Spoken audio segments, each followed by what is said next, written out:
તો તામિલનાડુમાં વાવાઝોડાનો ખતરો મંડરાઈ રહ્યો છે। ચક્રવાત દિત્વાહ તામિલનાડુ અને પુડુચેરીના દરિયાકાંઠે ટકરાશે। હવામાન વિભાગે કુડ્ડુલુરા, નાગપટ્ટિનમ, મયિલાદુથાઈ, વલ્લભીપુરમાં એલર્ટ જાહેર કર્યું છે। જિલ્લાઓમાં રાહત અને બચાવ માટે એનડીઆરએફ અને એસડીઆરએફ સહિતની ટીમ તૈનાત કરવામાં આવી છે। મહારાષ્ટ્ર અને ગુજરાતના એનડીઆરએફ બેઝ પરથી 10 ટીમો ચેન્નાઈ પહોંચી છે। મહત્વનું છે કે તામિલનાડુમાં ભારે વરસાદના કારણે શનિવારે 54 ફ્લાઇટ રદ કરવામાં આવી હતી। પુડુચેરી સેન્ટ્રલ યુનિવર્સિટીએ ચક્રવાતને કારણે રજા જાહેર કરી તમામ પરીક્ષાઓ મુલતવી રાખી છે। પુડુચેરી, કરાઈકલ, માહે અને યનમમાં તમામ શાળાઓ અને કોલેજો સોમવાર સુધી બંધ રહેશે। શ્રીલંકામાં દિત્વાહને કારણે આવેલા પૂર અને ભૂસ્ખલનથી 150થી વધુ લોકોના મોત થયા છે। 100થી વધુ લોકો ગુમ થયા છે। ચેન્નાઈમાં ફ્લાઇટ્સ રદ થવાને કારણે કોલંબો એરપોર્ટ પર લગભગ 300 ભારતીય મુસાફરો છેલ્લા 3 દિવસથી ફસાયેલા છે। તમામ દુબઈથી શ્રીલંકાના માર્ગે ભારત આવવાના હતા। તો ભારે ખતરો મંડરાઈ રહ્યો છે, તેને લઈ અને એનડીઆરએફ એસડીઆરએફની ટીમ તૈનાત કરવામાં આવી છે। તામિલનાડુમાં વાવાઝોડાનો ખતરો, ચક્રવાત દિત્વાહ તામિલનાડુ અને પુડુચેરીના દરિયાકાંઠે ટકરાશે। હવામાન વિભાગે એલર્ટ જાહેર કર્યું છે। અનેક જિલ્લાઓમાં રાહત અને બચાવ માટે એનડીઆરએફ એસડીઆરએફ સહિતની ટીમો તૈનાત કરવામાં આવી છે। મહારાષ્ટ્ર અને ગુજરાતના એનડીઆરએફ બેઝ પરથી 10 ટીમો ચેન્નાઈ મોકલવામાં આવી છે। तो વધુ વિગતો સાથે संवाददाता नीतू झा जोड़ाई चुके हैं। जी नीतू, जो तमिलनाडु में ये खतरा जो है उसके लिए क्या जानकारी? बिल्कुल, देखिए दित्वा बहुत मजबूती से पहले श्रीलंका में तबाही मचाकर अब भारत की ओर आ रहा है।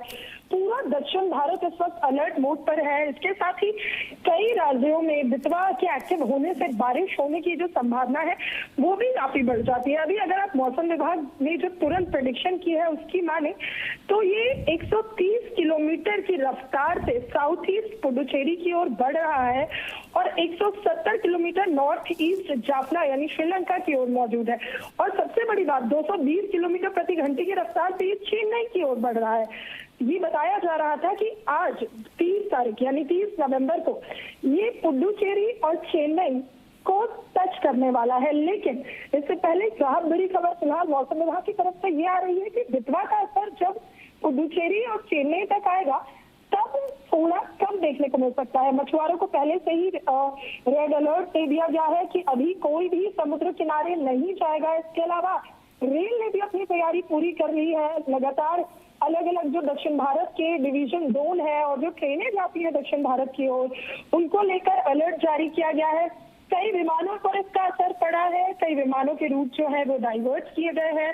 और फिलहाल दित्वा जो है अब पुडुचेरी से, क्योंकि आज 30 तारीख है, किसी भी पल टकरा सकता है। मौसम विभाग की माने तो अगले 24 घंटे के दौरान उत्तर दिशा में उत्तर तमिलनाडु, पुडुचेरी के तट से ये आगे बढ़ता हुआ जा सकता है। उत्तर की ओर बढ़ते समय चक्रवाती तूफान आज शाम या दोपहर तक तमिलनाडु पुडुचेरी की तटरेखा से टकराएगा और लगभग 70 किलोमीटर 30 किलोमीटर 70 से लेकर 30 किलोमीटर की दूरी होगी, जिसके बीच इसका असर देखने को मिलेगा। और दक्षिण पश्चिम बंगाल की खाड़ी के ऊपर ये जो पूरा तूफान है ये केंद्रित रहेगा। यहाँ हमें ये ध्यान देना होगा कि श्रीलंका में इसने भयंकर तबाही मचाई।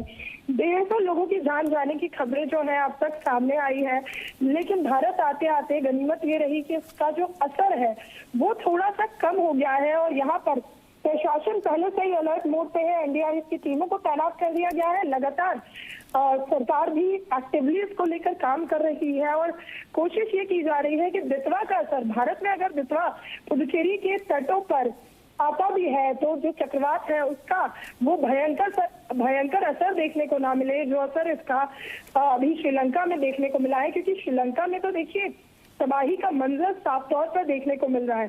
भारत में हालांकि इसको लेकर कई राज्यों में बारिश के अलर्ट जारी किए गए हैं, लेकिन बारिश के अलावा फिलहाल बहुत ज्यादा तूफानी मचाता हुआ दित्वा भारत में नजर नहीं आने वाला। लेकिन अलर्ट मोड पर वेदर डिपार्टमेंट भी है अलर्ट मोड पर सरकार भी है, अलर्ट मोड पर एनडीआरएफ की टीमों को भी रखा गया है कि अगर ये चक्रवात किसी भी तरह से तबाही मचाता है तो तुरंत लोगों को रेस्क्यू किया जा सके और लोगों को जो तट पर रहते थे, यानी पुडुचेरी और चेन्नई के जिन हिस्सों में ये चक्रवात जाने वाला है, जहां पर इसका असर होने वाला है, लोगों को पहले से ही वहां पर रेस्क्यू कर लिया गया है, उन्हें दूसरे लोकेशन पर अभी रखा गया है जिससे उन पर इसका असर ना हो। और अगर आप बारिश की बात करें कि दितवा के असर से कहां कहां बारिश बहुत ज्यादा देखने को मिलेगी, तो देखिए बंगाल की खाड़ी में इसका असर होगा साफ तौर पर, वहां बहुत हैवी रेनफॉल। जी नीतू, जानकारी के साथ जुड़ने के लिए धन्यवाद।